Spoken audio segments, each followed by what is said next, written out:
আসসালামু আলাইকুম প্রাণের আশিক ও জাকির ভাইরা, আশা করি সকলেই ভালো আছেন। আজকে আপনাদের সঙ্গে যে ঘটনাটি আলোচনা করব তা শুনলে আপনারাও অবাক হয়ে যাবেন, তাই ভিডিওটি স্কিপ না করে পুরো ভিডিওটি দেখতে থাকুন। তৎকালীন মিশরের বিখ্যাত তাফস হযরত জুন্নুন মিশরী রহমতুল্লাহ একদিন ফজরের সালাত শেষে সিজদায় পড়ে অঝরে কাঁদছিলেন আর বলছিলেন, না জানি আমি কোন দলে। এমন সময় জৈনক পথচারী জিজ্ঞাসা করলেন, হে জন্নুন, আপনি কাঁদছেন কেন, আর কেনই বা বলছেন না জানি আমি কোন দলে?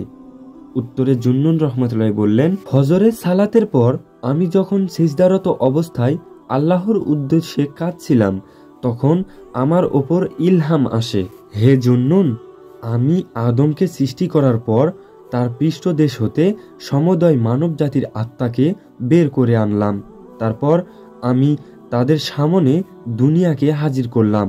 দেখা গেল উহারা 10 ভাগে ভাগ হয়ে 9 ভাগই দুনিয়ার প্রতি ঝুঁকে পড়ল, 1 ভাগ স্থির রইল। এবার আমি এই 1 ভাগের সামনে জান্নাতকে হাজির করলাম। দেখা গেল এরা আবার 10 ভাগে ভাগ হয়ে 9 ভাগ জান্নাতের প্রতি ঝুঁকে পড়ল, আর 1 ভাগ স্থির রইল। এই 1 ভাগের সামনে জাহান্নামকে হাজির করলাম। এবারও এরা 10 ভাগে ভাগ হয়ে 9 ভাগই বিক্ষিপ্তভাবে পলায়ন করতে লাগলো, আর 1 ভাগ স্থির রইল। এই 1 ভাগকে আমি জিজ্ঞাসা করলাম, তোমাদের সামনে আমি দুনিয়াকে হাজির করলাম, তোমরা উদাসীন রইলে। জান্নাতকে হাজির করলাম, তোমরা উদাসীন রইলে। জাহান্নামকে হাজির করলাম, তাও তোমরা ভয় পেলে না। বলো তো, তোমরা কি চাও? তারা উত্তরে বলল, হে আমার প্রতিপালক, আমরা কি চাই তা আপনার অজানা নয়, আপনি ভালো করেই জানেন আমরা কি চাই। তখন আমি বললাম, তোমরা যা চাও তা অবশ্যই পাবে। এই ইলহামের পর হযরত জুন্নুন মিশরী রহমতুল্লাহ সেজদায় পড়ে কাঁদছিলেন আর বলছিলেন, না জানি আমি কোন দলে। এই হলো আল্লাহর ওলিদের অবস্থা।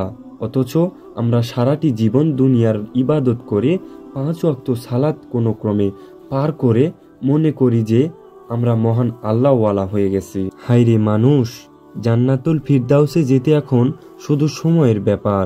এটাই ইবলিস শয়তানের সবচেয়ে উত্তম রূপে ধোঁকা।